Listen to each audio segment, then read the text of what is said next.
সরকারি চাকরিতে প্রথম ও দ্বিতীয় শ্রেণীতে মুক্তিযোদ্ধা কোটা বাতিলের সিদ্ধান্ত অবৈধ ঘোষণা করে হাইকোর্টের দেয়া রায়ের উপর ১ মাসের স্থিতাবস্থা জারি করেছে আপিল বিভাগ। প্রধান বিচারপতি ওবায়দুল হাসানের নেতৃত্বাধীন পূর্ণাঙ্গ বেঞ্চ আজ এই আদেশ দেন।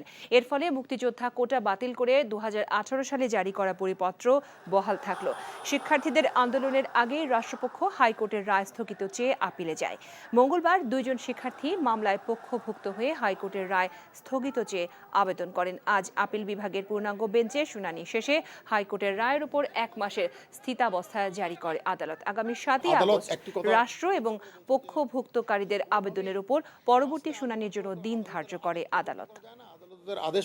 আদালতের আদেশের বিরুদ্ধে কারো যদি বক্তব্য থাকে, যদি কারো কোনো গ্রিভান্স থাকে, সেই ক্ষেত্রে আদালতে আসতে হবে। ছাত্রদের উদ্দেশ্যে আমি বলবো যে আপনাদের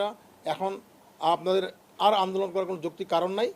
যেহেতু আদালত ইতিমধ্যে একটি অন্তর্বর্তীকালীন আদেশ দিয়েছেন, আপনারা সবাই রাস্তা ছেড়ে মানুষ জনদুর্ভোগটা আপনারা করবেন না, সৃষ্টি করবেন না। ভালোবাসাটা কি জানো? ১ মণ দুধের মধ্যে ১ ফোঁটা গরুর চোনা। এই ১ ফোঁটা গরুর চোনা যেমন ১ মণ দুধকে নষ্ট করে দেয়, ঠিক সেরকম ভাবে প্রেম ভালোবাসাটা তোমার ক্যারিয়ারটাকে একদম নষ্ট করে দেয়।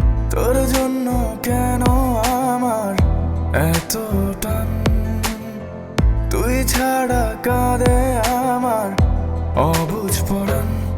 দূরে গেলে বুকে ভালোবাসা জাগে, তোর জন্য আমার বড্ড মায়া লাগে।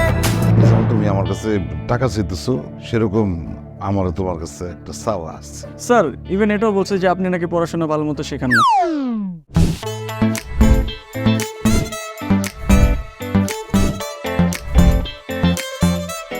অল্প বয়সে জীবনের সরোবরে ভালোবাসা নামক একটি চোনা ঢুকিয়েছে, তারপর থেকে আমার জীবনটা নষ্ট। মানুষের জীবনের তাগিদে মাঝে মধ্যে দূরে সরে যেতে হয়, আবার জীবনের প্রয়োজনে ফিরে আসে। আমিও ফিরবো।